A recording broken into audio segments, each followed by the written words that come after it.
Taste the Daily.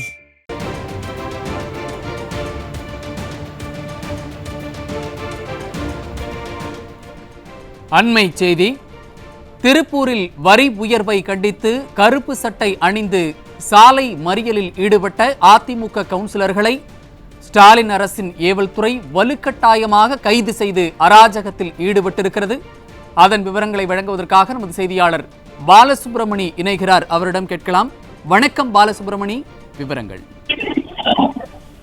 நிச்சயமாக சையத். அதாவது இந்த திருப்பூர் மாநகராட்சி சாதாரண மாமன்ற கூட்டம் நடைபெற்று வந்தது. இந்த கூட்டத்தில் சொத்து வரிக்கு நிரந்தர தீர்வு வேண்டும் என்று அதிமுக மாமன்ற உறுப்பினர்கள் கேள்வி எழுப்பினர். மேயரிடம் உரிய தீர்வு காண வேண்டும் என்று தெரிவித்தனர். அதற்கு மேயர் செவிசாய்க்காமல் அவர் தீர்மானம் நிறைவேற்றிவிட்டு உள்ளே சென்று விட்டார் அவரது அறைக்கு. இதை கண்டிக்கும் விதமாக இந்த மக்களின் பிரச்சனை மக்களுக்கு தெரிய வேண்டும் என்பதற்காக திருப்பூர் அதிமுக மாநகராட்சி எதிர்கட்சி தலைவர் அன்பகம் திருப்பதி அவர்கள் தலைமையில் மாநகராட்சி எதிர்கட்சி கொறடா கண்ணப்பன் உள்ளிட்ட 17 கவுன்சிலர்கள் மாநகராட்சி அலுவலகம் முன்பு சாலை மறியலில் ஈடுபட்டனர்.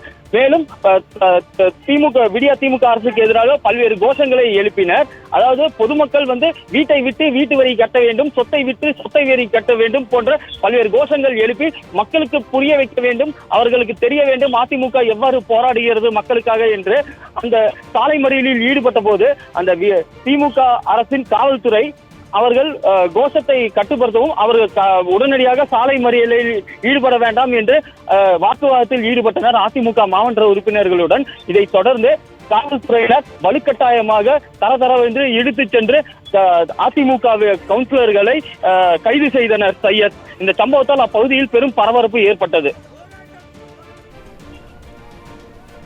விவரங்களை வழங்கியமைக்கு நன்றி பாலசுப்ரமணி. அதிமுக போராட்டம், மக்களுக்கான போராட்டம், மக்களுக்கான அனுமதியோ அனுமதியோ அனுமதியோ ஓட்டு போட்டு ரோட்டில் நிக்க வைத்து தீட்டுகின்ற